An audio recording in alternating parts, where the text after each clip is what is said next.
ओम शांति। आज 28 मार्च 2024 के ईश्वरी मधुर महावाक्य सुनते हैं। मीठे बच्चे, यह कल्याणकारी पुरुषोत्तम संगम युग है। इसमें पुरानी दुनिया बदल नई होती है। इस युग को तुम भूलो मत। आज की मुरली से प्रश्न है, बाप छोटे बड़े सभी बच्चों को बाप समान बनाने के लिए एक प्यार की शिक्षा देते हैं, वह कौन सी? उत्तर है, मीठे बच्चे, अब भूलें मत करो। यहाँ तुम आए हो नर से नारायण बनने, तो दैवी गुण धारण करो। किसी को भी दुख मत दो। भूले करते हैं तो दुख देते हैं। बाप कभी बच्चों को दुख नहीं देते, वह तुम्हें डायरेक्शन देते हैं। बच्चे, मामे कम याद करो। योगी बनो तो विकर्म विनाश हो जाएंगे। तुम बहुत मीठा बन जाएंगे। ओम शांति। जो बच्चे अपने को आत्मा समझ परम पिता परमात्मा के साथ योग लगाते हैं, उनको सच्चा योगी कहा जाता है। क्योंकि बाप ट्रूथ सच्चा है ना, तो तुम्हारा बुद्धि योग सत्य के साथ है। वह जो कुछ सुनाते हैं सत्य ही है। योगी और भोगी दो प्रकार के लोग हैं। भोगी भी अनेक प्रकार के होते हैं, योगी भी अनेक प्रकार के होते हैं। तुम्हारा योग तो एक ही प्रकार का है। उन्हों का संन्यास अलग है, तुम्हारा संन्यास ही अलग है। तुम हो पुरुषोत्तम संगम युग के योगी। और किसी को इस युग का पता ही नहीं कि हम पावन योगी हैं या पतित भोगी हैं। यह भी बच्चे जानते नहीं। बाबा तो सबको बच्चा बच्चा कहते हैं, क्योंकि बाप जानते हैं कि हम बेहद आत्माओं का पिता हूँ। और तुम यह समझते हो कि हम आत्मा सब आपस में भाई भाई हैं। वह हमारा बाप है। तुम बाप के साथ योग लगाने से पवित्र बनते हो। वह है भोगी, तुम हो योगी। बाप अपना परिचय तुमको देते हैं। यह भी तुम जानते हो कि यह पुरुषोत्तम संगम युग है। यह तुम्हारे बिगर कोई जानते नहीं। इसका नाम है पुरुषोत्तम संगम युग। इसलिए पुरुषोत्तम अक्षर को कभी नहीं भूलना। यह पुरुषोत्तम बनने का युग है। पुरुषोत्तम कहा जाता है उच्च और पवित्र मनुष्य को। उच्च और पवित्र यह लक्ष्मी नारायण थे। तुमको अब टाइम का भी पता पड़ा है। 5000 वर्ष के बाद यह दुनिया पुरानी होती, फिर इसको नया बनाने के लिए बाप आते हैं। अब हम हैं संगम युगी ब्राह्मण कुल के। उच्च ते उच्च है ब्रह्मा, परंतु ब्रह्मा को शरीरधारी दिखाते हैं। शिव बाबा तो अशरीरी है। बच्चे समझ गए हैं, अशरीरी और शरीरधारी का मिलन होता है। उनको तुम कहते हो बाबा। यह वंडरफुल पार्ट है ना। इनका गायन भी है, मंदिर भी बनते हैं। कोई किस रीति कोई किस रीति रथ को श्रृंगारते हैं, यह भी बाबा ने बताया है। बहुत जन्मों के अंत के जन्म के भी अंत में मैं प्रवेश करता हूँ। कितना क्लियर समझाते हैं।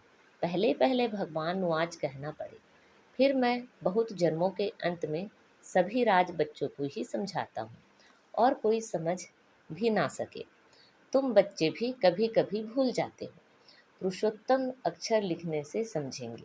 यह पुरुषोत्तम युग ही कल्याणकारी युग है। अगर युग याद है तो समझेंगे अब हम नई दुनिया के लिए बदल रहे हैं। नई दुनिया में होते ही हैं देवताएं। युगों का भी अब तुमको पता पड़ा है। बाप समझाते हैं, मीठे बच्चे, संगम युग को कभी भूलो मत। यह भूलने से सारा ज्ञान भूल जाता है। तुम बच्चे जानते हो अब हम बदल रहे हैं। अब पुरानी दुनिया भी बदल नई होनी है।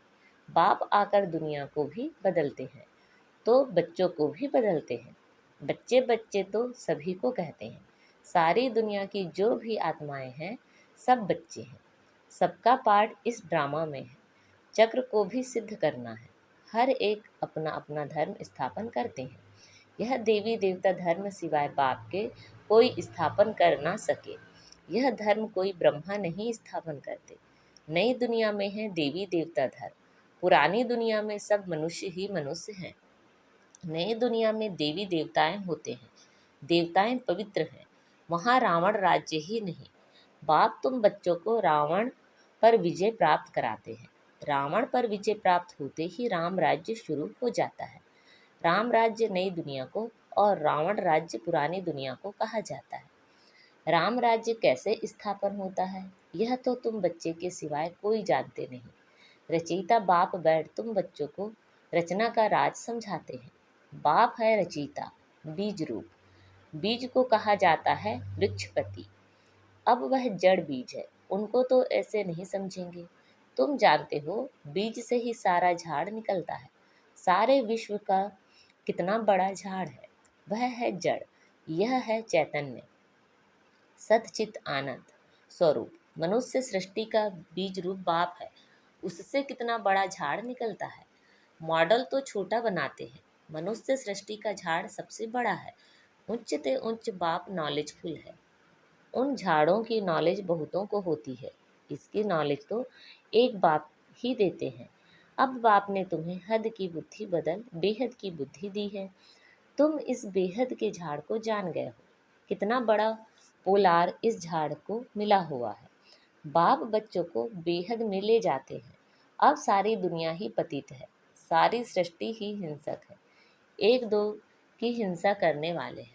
अब तुम बच्चों को ज्ञान मिला है। अहिंसक सिर्फ एक ही देवता धर्म होता है, सतयुग में। सतयुग में सभी पवित्र सुख शांति में रहते हैं। सब मनोकामनाएं 21 जन्म के लिए पूरी हो जाती है। सतयुग में कोई कामना नहीं, अनाज आदि सब कुछ अथाह मिल जाता है। यह बॉम्बे पहले नहीं थी। देवताएं खारे सागर के किनारे जमीन पर नहीं रहते हैं। मीठी नदियां जहाँ थी वहाँ देवताएं थे। मनुष्य थोड़े थे, एक एक को बहुत जमीन होती है। सतयुग में है ही वाइसलेस वर्ल्ड। तुम योग बल से विश्व की राजाई लेते हो, उसको ही राम राज्य कहा जाता है। पहले पहले नया झाड़ बहुत छोटा होता है। पहले थुर में एक धर्म था, फिर फाउंडेशन से 3 ट्यूब निकलती हैं। एक जैसे फाउंडेशन है देवी देवता धर्म का, थुर में टाल टालियाँ छोटी छोटी निकलती हैं। अब तो इस झाड़ का थुर ही नहीं है, और कोई ऐसा झाड़ होता ही नहीं। इनका मिसाल भी बड़ के झाड़ से एक्यूरेट है। बड़ का झाड़ सारा खड़ा है, लेकिन थुर है ही नहीं, सूखता भी नहीं। सारा झाड़ हरा भरा खड़ा है। बाकी देवी देवता धर्म का फाउंडेशन है नहीं। थुर तो यही है ना। राम राज्य अथवा देवी देवता धर्म भी थुर में ही आ जाता है। बाप कहते हैं हम 3 धर्म स्थापन करते हैं।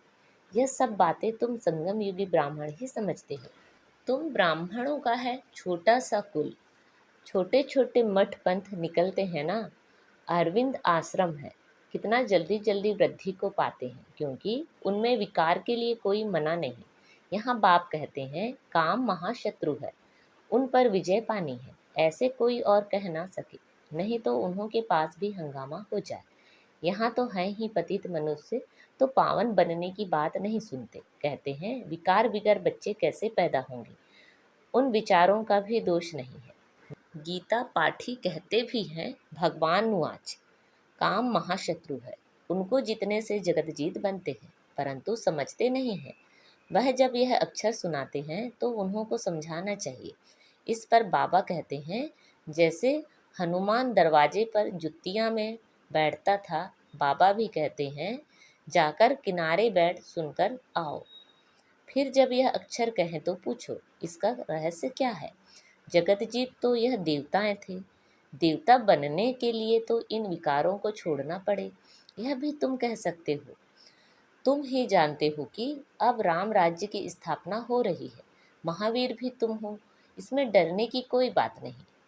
बहुत प्यार से पूछना चाहिए, स्वामी जी आपने बताया कि इन विकारों पर विजय पाने में विश्व के मालिक बनेंगे, लेकिन आपने यह तो बताया नहीं कि पवित्र कैसे बने। अब तुम बच्चे पवित्रता में रहने वाले महावीर हो। महावीर ही विजय माला में पिरोए जाते हैं। मनुष्यों के कान तो रॉन्ग बातें सुनने पर हिरे हुए हैं। तुमको अब रॉन्ग बातें सुनना पसंद नहीं आती, राइट बातें तुम्हारे कानों को अच्छी लगेगी। हियर नो इविल, मनुष्य को सुजाग तो जरूर करना है। भगवान कहते हैं पवित्र बनो। सतयुग में सब पवित्र देवताएं थे, अब सब अपवित्र हैं, ऐसे ऐसे समझाना चाहिए। बोलो हमारे पास यह सत्संग होता है, उसमें यह समझाया जाता है कि काम महाशत्रु है। अब पवित्र बनना चाहते हो तो एक युक्ति से बनो, अपने को आत्मा समझ भाई भाई की दृष्टि पक्की करो। तुम बच्चे जानते हो, पहले पहले यह भारत बहुत भरपूर खंड था। अब खाली होने कारण हिंदुस्तान नाम रख दिया है। पहले भारत धन दौलत पवित्रता सुख शांति सबसे भरपूर था, अब है दुखों से भरपूर। तब पुकारते हैं, हे दुखहर्ता सुख करता। तुम कितना खुशी से बाप से पढ़ते हो। ऐसा कौन होगा जो बेहद के बाप से बेहद सुख का वर्षा नहीं लेगा। पहले पहले अल्प समझना है। अल्प को ना जाना तो कुछ भी रहस्य बुद्धि में आएगा ही नहीं। तो बेहद का बाप जो बेहद का वर्षा देते हैं, जब यह निश्चय बैठे तब आगे बढ़े। बच्चों को बाप से कुछ भी प्रश्न पूछने की दरकार नहीं है। बाप पतित पावन है, उनको ही तुम याद करते हो, तुम उनकी याद से ही पावन बनेंगे। मुझे बुलाया ही इसीलिए है। जीवन मुक्ति है भी सेकंड की, फिर भी याद की यात्रा समय ले लेती है। मुख्य याद की यात्रा में ही विघ्न पड़ते हैं। आधा कल्प देह अभिमानी रहे हैं, अब एक जन्म देही अभिमानी बनने में ही मेहनत है। इनके लिए ब्रह्मा बाप के लिए भी बहुत सहज है। तुम बुलाते भी हो बाप दादा, यह भी समझते हैं बाप की सवारी हमारे सिर पर है। बहुत उनकी महिमा करता हूँ, बहुत प्यार करता हूँ। बाबा आप कितने मीठे हो, हमको कल्प कल्प कितना सिखलाते हो, फिर आधा कल्प हमको याद भी नहीं करेंगे। अब तो बहुत याद करता हूँ। कल हमारे में कुछ भी ज्ञान नहीं था, जिसकी पूजा करते थे हमको यह थोड़े ही मालूम था कि यह बन जाएंगे। अब तो वंडर लगता है, योगी बनने से फिर यह देवी देवता बन जाएंगे। मेरे भी सब बच्चे हैं, यह बाबा बहुत प्यार से बच्चों को संभालते हैं, इनकी पालना करते हैं। यह भी हमारे समान नर से नारायण बन जाएंगे। यहाँ तुम आए ही हो इसलिए। कितना समझाता हूँ बच्चे, बाप को याद करो, दैवी गुण धारण करो, खान पान की संभाल करो। नहीं करते हैं तो समझता हूँ शायद अभी समय पड़ा है। कुछ ना कुछ भूलें तो होती रहती हैं। छोटे बड़े बच्चे को प्यार से समझाता हूँ, बच्चे भूले मत करो, किसी को दुख ना दो। भूल करते हो तो गोया दुख देते हो। बाप कभी भी दुख नहीं देते हैं, वह तो डायरेक्शन ही देते हैं। मामे कम याद करो तो विकर्म विनाश हो जाएंगे, बहुत मीठा बन जाएंगे। ऐसा मीठा बनना है दैवी गुण धारण करने का। पवित्र बनो, यहाँ अपवित्र के आने का हुक्म नहीं है। कभी कभी आने देते हैं, वह भी अभी जब बहुत वृद्धि हो जाएगी तो कह देंगे यह है tower of purity, tower of silence. ऊंचे ते ऊंचे है ना। अपने को आत्मा समझ बाप की याद में रहना, यह है हाईएस्ट पावर। वहाँ बहुत साइलेंस रहती है। आधा कल्प कोई झगड़ा आदि नहीं होता है। यहाँ कितना झगड़ा आदि होता है, शांति हो ना सके। शांति का धाम है मूल वतन। फिर शरीर धारण कर विश्व में पाड़ बजाने आते हैं, तो वहाँ भी शांति रहती है। आत्मा का स्वधर्म ही शांति है, अशांति कराता है रावण। तुम शांति की शिक्षा पाते रहते हो।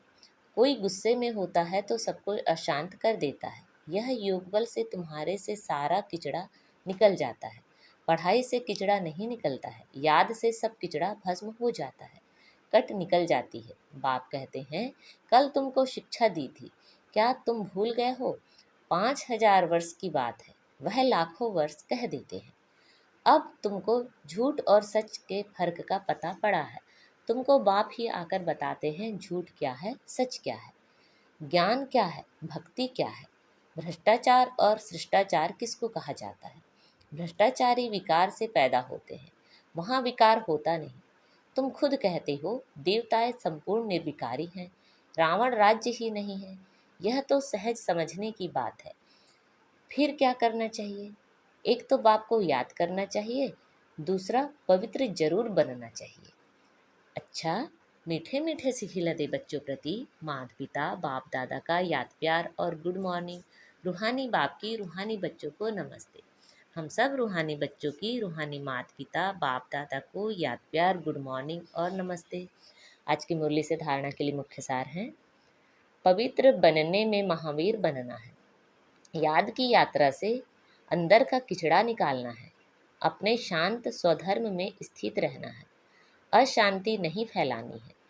बाप जो राइट बात सुनाते हैं वही सुननी है। हियर नो इविल, रॉन्ग बातें मत सुनो, सभी को सुजाग करो, पुरुषोत्तम युग में पुरुषोत्तम बनो और बनाओ। आज बाबा ने वरदान दिया है, आत्मिक शक्ति के आधार पर तन की शक्ति का अनुभव करने वाले सदा स्वस्थ भव। इस अलौकिक जीवन में आत्मा और प्रकृति दोनों की तंदुरुस्ती आवश्यक है। जब आत्मा स्वस्थ है तो तन का हिसाब किताब व तन का रोग सूली से कांटा बनने के कारण स्वस्थिति के कारण स्वस्थ अनुभव करते हैं। उनके मुख पर चेहरे पर बीमारी के कष्ट के चिन्ह नहीं रहते। कर्म भोग के वर्णन के बदले कर्म योग की स्थिति का वर्णन करते हैं। वे परिवर्तन की शक्ति से कष्ट को संतुष्टता में परिवर्तन कर संतुष्ट रहते और संतुष्टता की लहर फैलाते हैं। आज का स्लोगन है, दिल से तन से आपसी प्यार से सेवा करो तो सफलता निश्चित मिलेगी। दिल से तन से आपसी प्यार से सेवा करो तो सफलता जरूर मिलेगी। ओम शांति।